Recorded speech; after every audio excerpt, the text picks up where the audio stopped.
সকলকে জয় যিশু।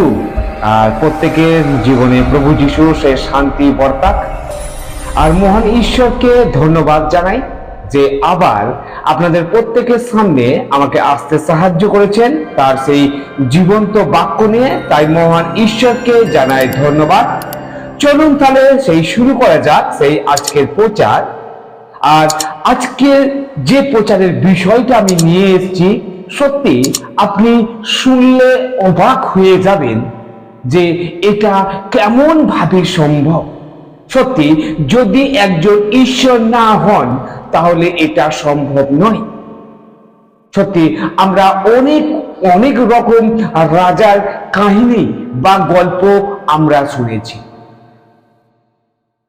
আমরা অনেক রকম রাজার সাজ পোশাক, তাদের অস্ত্র, আমরা বিভিন্ন কিছু ভাবে তাদেরকে দেখেছি। কিন্তু আজকে এমন এক রাজার গল্প বলবো যে রাজাটার গল্প শুনলে সত্যি আপনি অবাক হয়ে যাবেন। সত্যি এমন একজন রাজার কথা বলবো যার মাথায় মুকুট ছিল না। এমন একজন রাজার গল্প বলবো যার কোনো যুদ্ধের জন্য কোনো অস্ত্র ছিল না। এমন এক রাজার কথা আজকের প্রচারে আমি বলতে চলেছি। তাই আজকে সেই প্রচারের জন্য যে আমার বিষয় রয়েছে, আর সেটি হলো যিশু আপনার জীবনের রাজা হতে চান। যিশু আপনার জীবনের রাজা হতে চান। চলুন তাহলে আমরা প্রথমেই বাইবেল থেকে দেখে নিই যে বাইবেল এই বিষয়ে আমাদেরকে কি বলে। যদি আমরা বাইবেল থেকে দেখি সেই লূক লিখিত সুসমাচার তার 19 অধ্যায় 37 ও 38 পদ, সেইখানে এইরূপ বলছে, আর তিনি নিকটবর্তী হইতেছেন। এখানে কার কথা বলা হচ্ছে? এইখানে সেই রাজা, সেই জীবন্ত রাজা, সেই যীশু খ্রিস্টের কথা বলা হচ্ছে যে আর তিনি নিকটবর্তী হইতেছেন, জৈতুন পর্বত হইতে নামিবার স্থানে উপস্থিত হইয়াছেন। এমন সময়ে সমুদয় শিষ্যদল যে সকল পরাক্রম কার্য দেখিয়াছিল সেই সমস্তের জন্য আনন্দপূর্বক উচ্চরবে ঈশ্বরের প্রশংসা করিয়া বলিতে লাগিল, ধন্য সেই রাজা যিনি প্রভুর নামে আসিতেছেন, স্বর্গে শান্তি এবং ঊর্ধ্বলোকে মহিমা। হ্যাঁ, আপনি ঠিক শুনেছেন, আমি সেই রাজার কথা বলতে চাই। সেই রাজার কথা বলতে চাই, প্রভু যিশুর কথা আজকে আমি বলতে চাই যে তিনি আপনার জীবনে রাজা হতে চান। যিশু তার প্রায় সম্পূর্ণ জীবন পৃথিবীতে নিখুঁত ও নম্রতার মধ্যে তিনি কাটিয়েছিলেন। তাকে বীর এবং রাজা হিসাবে গ্রহণ করা হয়েছিল।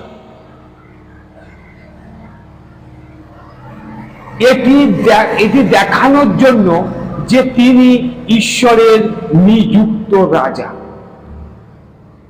আমরা চাই যে যিশু আমাদের পক্ষে নিরাময়কারী বা দানশীল ঈশ্বর হিসাবে কিছু করুন, এবং আমরা চাই যে তিনি আমাদের অঙ্গুলি নির্দেশ করে ডাকুন।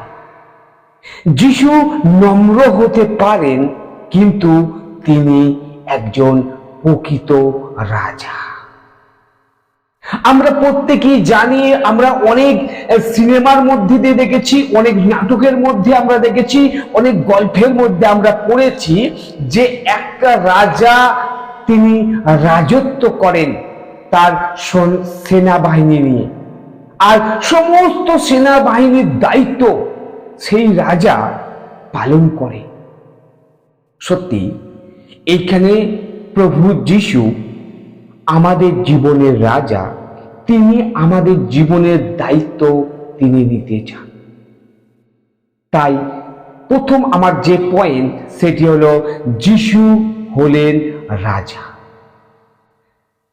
যদি আমরা বাইবেল থেকে দেখি, সেই মথি লিখিত সুসমাচার তার 2 অধ্যায় 2 পদ, সেইখানে এইরূপ বলছে, পূর্ব দেশ হইতে কয়েকজন পণ্ডিত জেরুজালেমে আসিয়া কহিলেন, জিহুদীদের যে রাজা জন্মিয়াছেন তিনি কোথায়? কারণ আমরা পূর্ব দেশে তাহার তারা দেখিয়াছি ও তাহাকে প্রণাম করিতে আসিয়াছি। এটা আমার মুখের কথা নয়, এটা আমার গল্পের কথা নয়, বাইবেল আমাদেরকে সাক্ষী দেয়। বাইবেল থেকে আমরা পরিষ্কারভাবে জানতে পারি বা দেখতে পাই যে সেইখানে বলা হয়েছে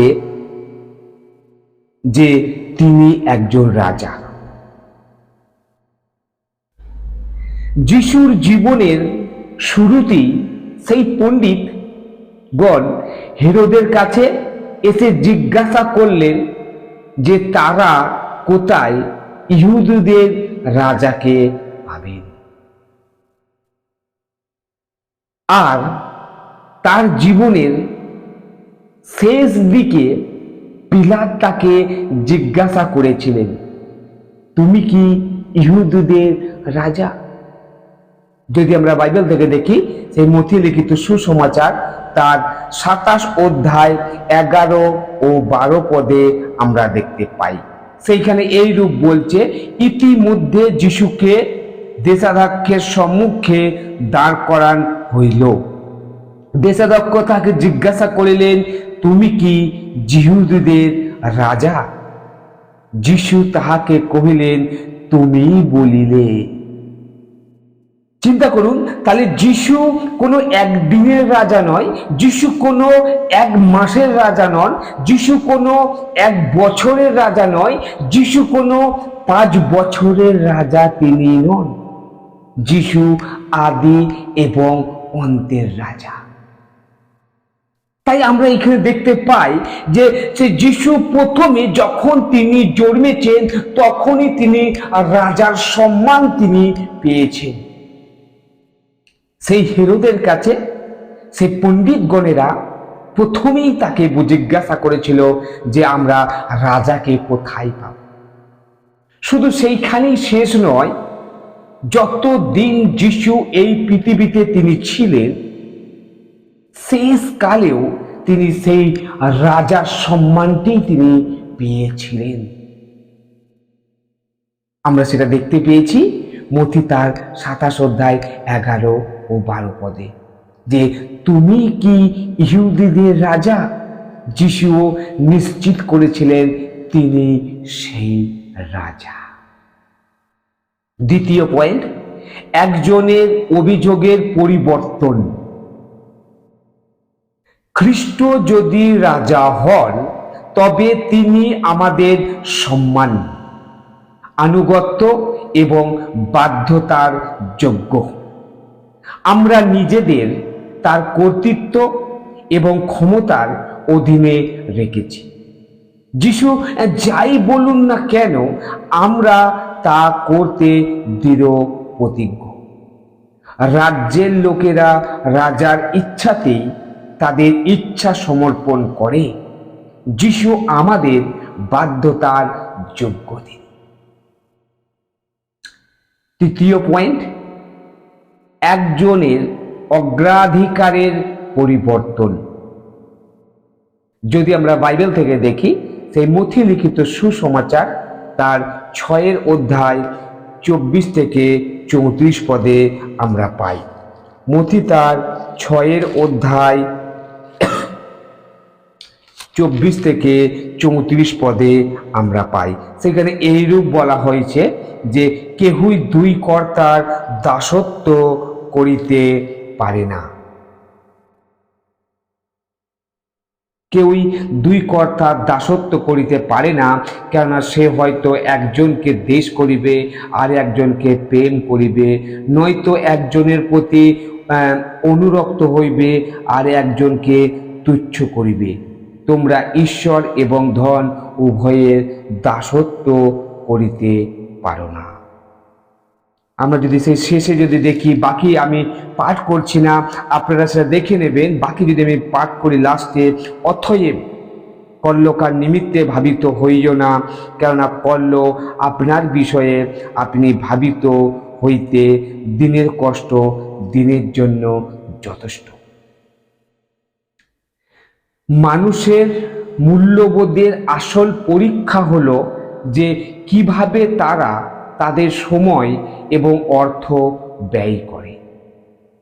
যিশু রাজ্যের পরিভাষায় এই বিষয়ে তিনি সরাসরি কথা বলেছেন। সেই মথি তার 6 অধ্যায় 24 থেকে 34 পদে। এখন একটি প্রশ্ন, যে আপনার কাছে কে গুরুত্বপূর্ণ?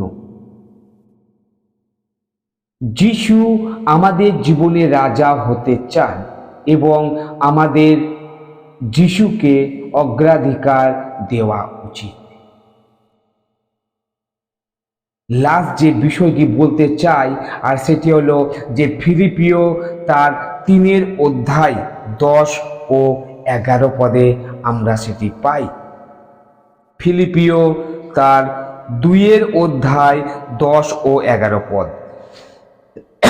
সেখানে এইরূপ বলে যে যেন যিশুর নামে স্বর্গমত্ত পাতাল নিবাসীদের সমুদয় জানুপাতিত হয় এবং সমুদয় জিহ্বা যেন স্বীকার করে যে যীশু খ্রিস্টই প্রভু, এই রূপে পিতা ঈশ্বর যেন মহিমান্বিত হন। এইখান থেকে আমরা শিখতে পারি যে যিশুকে তার যথাযথ গৌরব ও কর্তৃত্ব ফিরিয়ে দেওয়া হয়েছে। সবাই ঘোষণা করবে যে যিশুই হলেন প্রভু। আপনি এখনই হয়তো তাকে আপনার রাজা হিসাবে চান না, কিন্তু একদিন আপনার জানু তার সামনে পাতিত হবে, তখন অনেক দেরি হয়ে যাবে। তাই প্রত্যেককে বলতে চাই যে যিশু আপনার জীবনে রাজা হতে চান। আপনি কি তাকে সেই স্থান দিতে চান? ঈশ্বর তার আপন বাক্যে আমাদের প্রত্যেককে আশীর্বাদ করুক। আমেন। জয় যিশু।